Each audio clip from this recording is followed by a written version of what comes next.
네, 여러분 이제 세션 시작하겠습니다. 저희 오늘 8차시 세션이고요. 베이직 세션의 이제 마지막 수업입니다. 그리고 오늘 그 출석을 QR 말고 제가 호명으로 직접 부르도록 하겠습니다. 저희 이제 다음 주에 대망의 EDA 컴피티션 있죠? 혹시 다들 준비가 잘 되고 계신가요? 아, 승표님만 잘 되고 계신가 봐요. 네, 그래서 오늘 마지막 수업인데 어, 사실 오늘 발표가 이제 통계 분석 2긴 한데 통계 분석 1보다 쉽고 사실 지금까지 했던 수업들 중에 제일 쉬워요. 그리고 아마 수업 양도 적어서 오늘은 진짜 거의 뭐 30분 안에 끝날 수 있을 정도로. 근데 심지어 실습까지 해서 그래서 통계 분석 2를 이제 진행을 할 건데 여기 저희 세션이 아시다시피 이제 1학년 분들도 계시고 2학년 분들도 계세요. 그래서 혹시 본인이 1학년이어서 이 개념 모른대 하면 그냥 넘어가시면 되고 그냥 이런 개념이 있구나 하시면 되고 2학년 분들은 그냥 어차피 이제 회귀 분석이나 수리 통계 시간 때 이제 이런 용어들을 배우니까 2학년 분들도 그냥 이런 용어가 있구나 하시면 됩니다. 네, 그래서 오늘은 조금 편안하게 들으셔도 돼요. 그냥 교양 수업이에요. 네, 그래서 통계 분석 2 수업 진행하도록 하겠습니다. 네, 일단 목차로는 상관 분석하고 회귀 분석 순으로 나갈 거고요.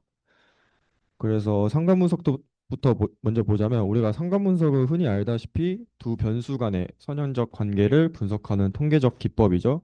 네, 그래서 여기서 선형적이다 하면 직선 관계인데 직선 관계가 우리가 쉽게 이제 이해를 하자면 그냥 정비례 관계, 반비례 관계 이렇게 이해하시면 됩니다. 그래서 여기서 이제 제일 중요한 거는 이제 왜 우리가 상관 분석을 하냐인데 어 사실 목적 중에서도 제일 중요한 거는 변수 선택의 적절성 파악을 위해서 우리가 상관 분석을 합니다. 변수 선택의 적절성 파악이 뭐냐? 만약에 내가 알고 싶은 결과, 즉 종속 변수가 있겠죠? 그리고 내가 알고 있는 원인, 독립 변수가 있다. 근데 이 종속 변수하고 독립 변수의 완전 상관관계가 아예 없다면 그 변수는 애초에 여기서 변수를 하면 독립 변수겠죠? 이 변수는 애초에 우리가 넣을 필요가 없겠죠. 예를 들어 우리가 수학 성적을 예측하고 싶은데 사람들의 뭐 머리카락 길이를 넣었다고 해볼게요. 그러면 이 상관 분석을 해보면 성적과 뭐 머리카락은 그 사이에 관계가 아예 없기 때문에 상관관계가 0으로 나오겠죠? 이런 거는 보통 우리가 상관 분석을 하지 않겠죠. 따라서 우리가 상관 분석을 하는 이유는 변수 선택의 적절성 파악을 위해서 한다라고 생각해 주시면 됩니다. 자, 그래서 예시를 보면 변수 간에 우리가 관계를 파악할 때 변수 간 관계 파악에 이제 예시를 볼 건데 이제 기온과 아이스크림의 판매량. 우리가 뭐 쉽게 알 수 있듯이 기온이 높으면 아이스크림의 판매량이 높아지겠죠. 자, 따라서 이렇게 딱 보면 이제 X축이 기온, Y축이 아이스크림 판매량. 그래서 X와 Y의 관계를 봤을 때 이렇게 쭉 선형적 관계를 띄고 있음을 알 수 있죠. 네, 이렇게 스캐터 플롯이죠, 이게. 네, 이걸로 이제 선형적 관계를 알 수 있는데 또 우리가 이 변수들 간의 상관관계를 어떻게 알 수 있냐? 히트맵으로 알 수 있습니다. 이 히트맵은 이따 배울 피어슨 상관계수를 이용해서 히트맵을 그린 건데요. 일단은 히트맵은 관계 강도를 표현하는 시각화죠. 그래서 상관계수를 이용해서 마이너스 1과 1 사이의 수치로 표현을 합니다. 그래서 이 히트맵에서 볼 수 있듯이 히트맵의 색이 밝을수록 더 강한 상관관계가 존재함을 알 수 있습니다. 자, 그래서 여기에 수학 성적, 뭐 리딩 읽기 성적, 뭐 쓰기 성적, 그리고 여기도 쓰기 성적, 읽기 성적, 수학 성적이 있으면 일단은 뭐 수학 성적과 수학 성적은 당연히 같은 변수이기 때문에 상관계수가 1이겠죠. 하지만 여기서도 볼 수 있듯이 매스는 라이팅보다 리딩과 더 강한 관계. 매스가 이렇게 있고 라이팅하고 리딩이 있죠. 이 두 색깔 중에 어느 게 제일 밝죠? 이게 밝겠죠. 이게 밝죠? 여기서. 그래서 매스는 라이팅보다 리딩과 더 강한 관계를 띈다라고 이해할 수 있습니다. 자, 그리고 리딩은 매스보다 라이팅과 더 강한 관계인데 이거 잘못됐습니다. 죄송합니다. 이 고쳐주세요. 리딩은 라이팅보다 매스가 더 강한 관계. 그래서 리딩과 라이팅을 보면 리딩과 매스가 더 강한 관계를 띠을 볼 수 있죠. 그리고 이것도 라이팅은 리딩보다 매스와 더 강한 관계입니다. 라이팅도 여기 보면 라이팅은 매스보다 자 다시 리딩보다 매스와 더 강한 관계를 띠을 알 수 있습니다. 자 이렇게 히트맵을 통해서 변수 간의 관계 강도를 파악할 수 있습니다.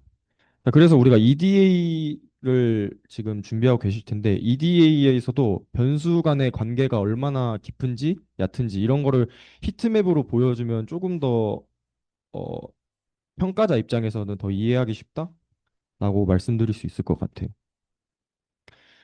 자, 그래서 아까 말씀드렸듯이 변수 선택의 적절성 파악은 타겟의 유의미한 변수는 무엇인가? 여기서 뭐 타겟은 종속 변수, 그래서 종속 변수의 유의미한 독립 변수는 무엇인가?라고도 할 수 있겠죠.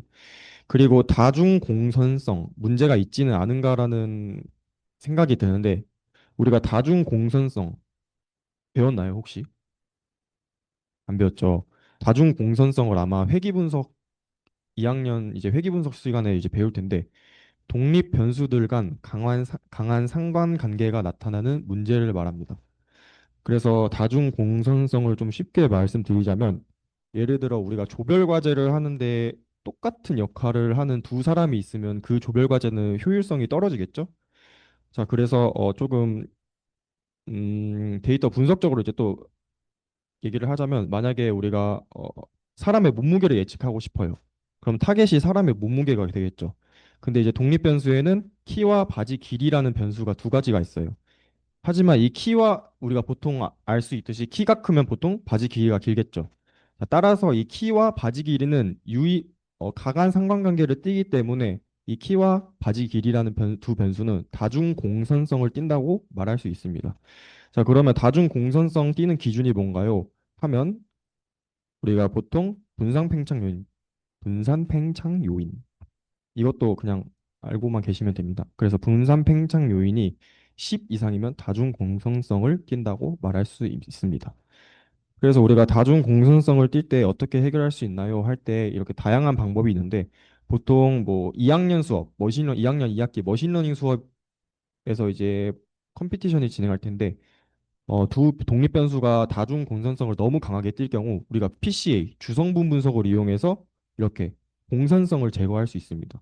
근데 이거는 뭐 지금으로서는 깊게 이해할 필요 없고요. 아, 이런 해결 방법이 있구나라고 생각하시면 됩니다. 자, 그래서 우리가 아까 봤을 때는 히트맵을 그냥 이 히트맵의 이제 강한 정도를 그냥 색깔로 표현했잖아요. 이번에는 이 수치로 표현한 겁니다. 그래서 매스 스코어와 리딩 스코어의 상관관계는 1.0, 1.0. 어, 이거는 아마 이 변수들의 개수가 많이 부족해서 이렇게 똑같이 나온 거였거든요. 만약 변수들이 엄청 많고 여기도 많으면 보통 1.0하고 여기는 한 0.7 이렇게 0.99 정도 이렇게 나옵니다. 자, 그래서 이렇게 자, 상관계수가 마이너스 1, 0, 1일 때의 그 상관계수의 의미를 우리가 이렇게 알 수 있습니다. 여기까지 어려운 거 없죠? 완전 쉽죠? 자, 그래서 상관계수의 이제 우와. 상관계수의 종류들, 어떤 상관계수가 있어요라고 할 수 있는데 일단은 아까도 말씀드렸듯이 이 히트맵은 피어스 상관계수를 이용해 시각화를 한 겁니다. 자, 그래서 먼저 피어스 상관계수를 보자면 이 공식은 그냥 지금은 알 필요 없습니다. 그래서 두 변수가 연속형일 때 사용을 하고 가장 대표적인 상관계수입니다. 그래서 우리가 피어스 상관계수로 계산할 때는 x 분산, 그리고 y 분산, 그리고 xy의 공분산으로 계산을 합니다. 자, 여기서 공분산이 뭐냐? 두 개의 확률 변수의 선형 관계를 나타내는 값이죠. 그래서 오른쪽 그림에서도 볼 수 있듯이 x와 y의 공분산, 코브 xy가 x와 y의 공분산이거든요. 그래서 x와 y의 공분산이 0보다 작다 하면 이렇게 우하향 하는 관계를 볼 수 있습니다. 그리고 코브 x, y가 0과 비슷하다 하면 이렇게 모여 있는 가운데로 집중되어 있는 그런 관계를 볼 수 있고 x와 y의 공분산이 0보다 크다 하면 우상향되는 관계를 알 수 있습니다. 자, 우리가 피어스 상관계수 말고 또 이제 다른 상관계수로는 스피어만 상관계수를 알 수 있는데 보통 스피어만 상관계수는 잘 쓰지 않아요. 두 변수 값의 순위에 대한 상관관계를 수치하거든요. 그래서 예를 들어 수학 석차, 영어 석차의 상관관계를 표현을 합니다. 이 장점은 이상치에 덜 민감하다는 장점이 있는데 사실 그냥 피어스 상관계수를 많이 쓰기 때문에 스피어만 상관계수도 이런 게 있구나라고 하시면 됩니다.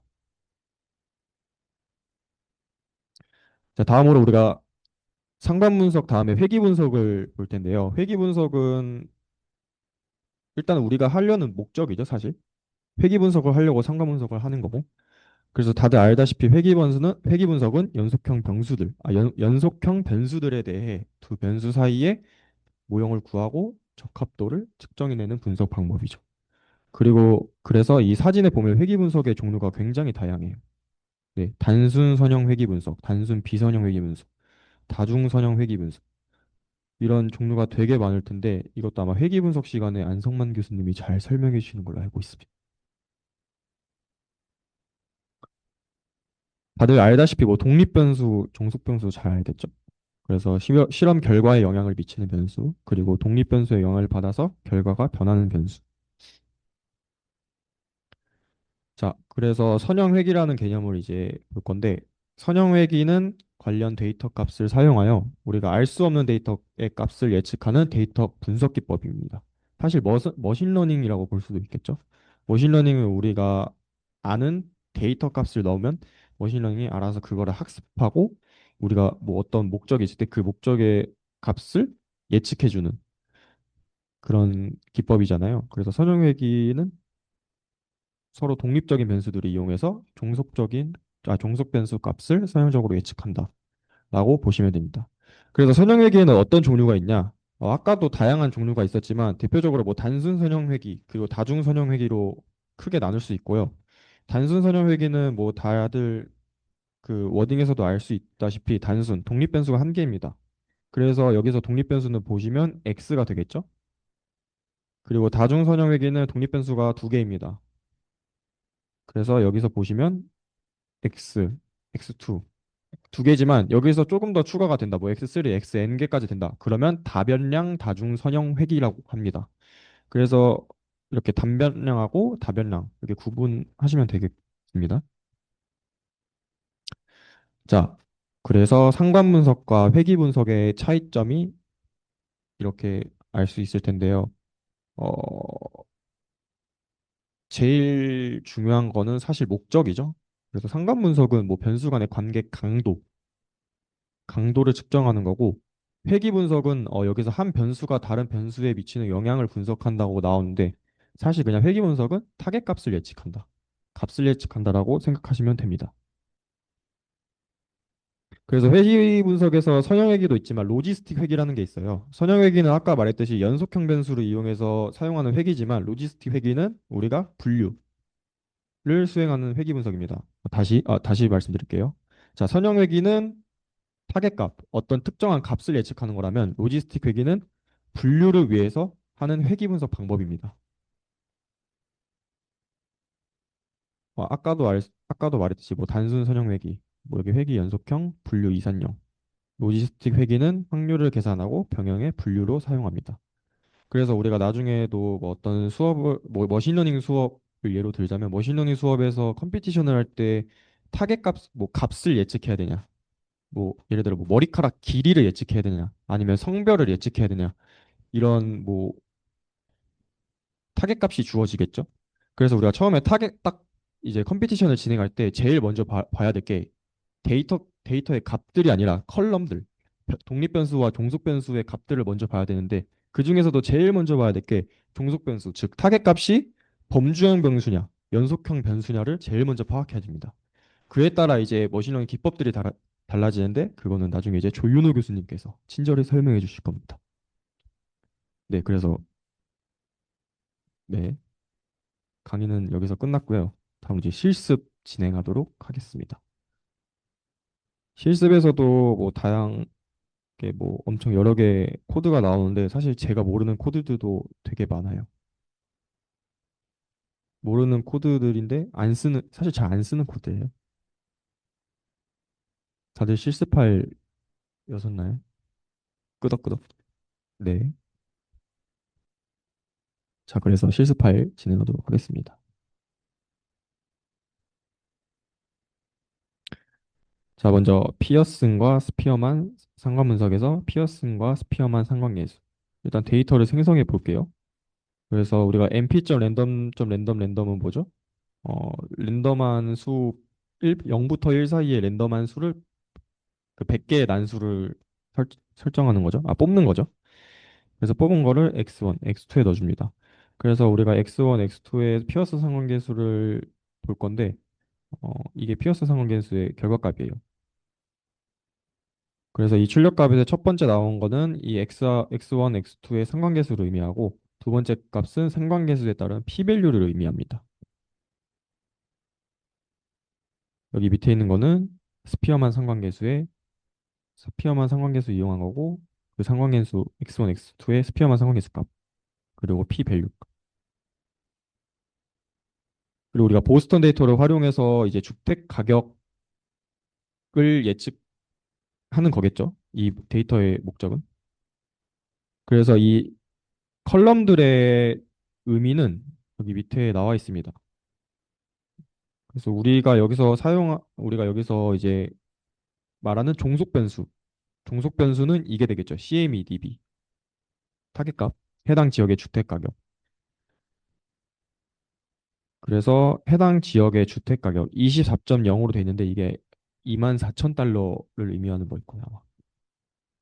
그래서 여기에는 독립 변수를 이용해서 이 CMEDB 이 타겟값, 주택값을 예측을 하는 겁니다. 나중에 이제 머신러닝 이런 데서는 지금으로는 그냥 데이터 상관계수만 이제 알려고 하는 거니까. 그래서 이렇게 정보를 알 수 있고요. 변수 간 상관계수 파악을 해보려고 합니다. 변수 간 상관계수 파악을 할 때 이제 콜이라는 메소드를 사용해주면 되는데 여기서 매개 변수에 피어슨이라는 걸 넣어줘야지 이게 피어스 상관계수로 출력이 됩니다. 만약에 스피어만 스피어만 상관계수를 출력하고 싶을 때는 여기 메소드 매개 변수 이제 스피어만을 넣어주면 되겠죠? 이제 밑에 나올 건데 자 그래서 이제 각 컬럼별로 이제 상관계수를 딱 보여줍니다. 자, CMEDB는 당연히 같은 데이터기 때문에 상관계수가 1이겠죠? 자, 그래서 이거를 히트맵으로 표현을 하자면 이렇게 출력이 됩니다. 저희 시각화 할 때 히트맵 배웠죠. 그래서 본인이 원하는 색깔을 또 조정을 할 수도 있겠죠.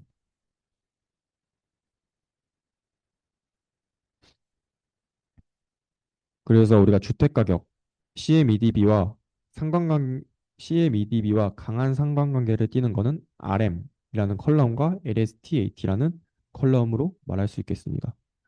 어, CMEDB 여기 있죠. LSTAT 여기 있죠. 딱 따라와 보면 이제 마이너스 0.74 강한 상관관계를 띠르면 알 수 있습니다. 그래서 우리가 시본을 이용해서 페어 플러스로 해서 이 여러 개의 산점도 행렬을 그릴 수도 있습니다. 아까 CMEDB와 RM이라는 컬럼 그 이제 두 변수가 이제 강한 상관관계를 띈다고 했는데 이거를 이제 히트맵으로 말고 스캐터 플러스로 보여주자면 이렇게 시각화가 되는데 딱 봐도 좀 선형관계를 띄면 알 수 있죠. 그래서 주택 가격이 방 개수와 양의 상관관계를 갖고 있음을 우리가 알 수 있습니다.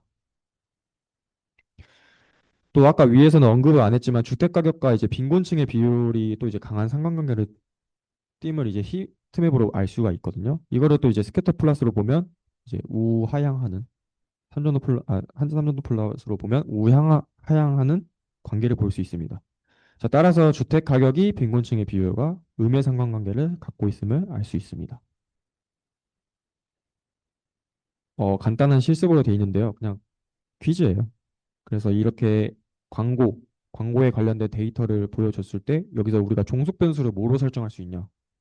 TV로 설정을 하면 안 되겠죠? 라디오, 뉴스페이퍼, 세일스 우리가 TV를 예측하는 거는 불가능하겠죠? 그래서 보통 세일스, 판매량, 판매량을 타겟으로 설정을 하고 이 나머지는 독립 변수가 되겠죠? 그래서 종속 변수는 세일즈, 나머지 독립 변수는 TV, 라디오, 뉴스페이퍼. 이것도 히트맵으로 보면 자, 상관계 일단 피어스 상관계수로 이렇게 나타낼 수 있고 히트맵으로 보면 이렇게 시각화할 수 있음을 알 수 있습니다. 물론 페어 플러스로도 할 수 있겠죠. 사실 이 개념을 뭐 코딩으로 설명하는 게 조금 좀 어처구니가 없어가지고 제가 어거지로 넣었는데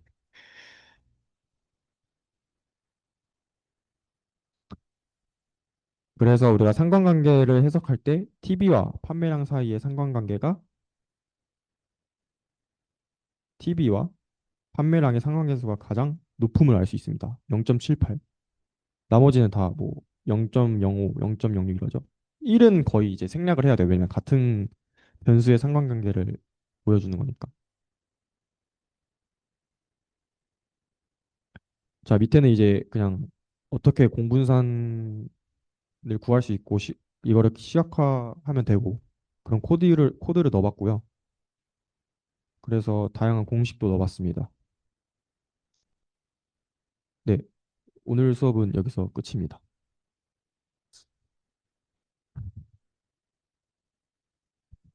고생하셨고요.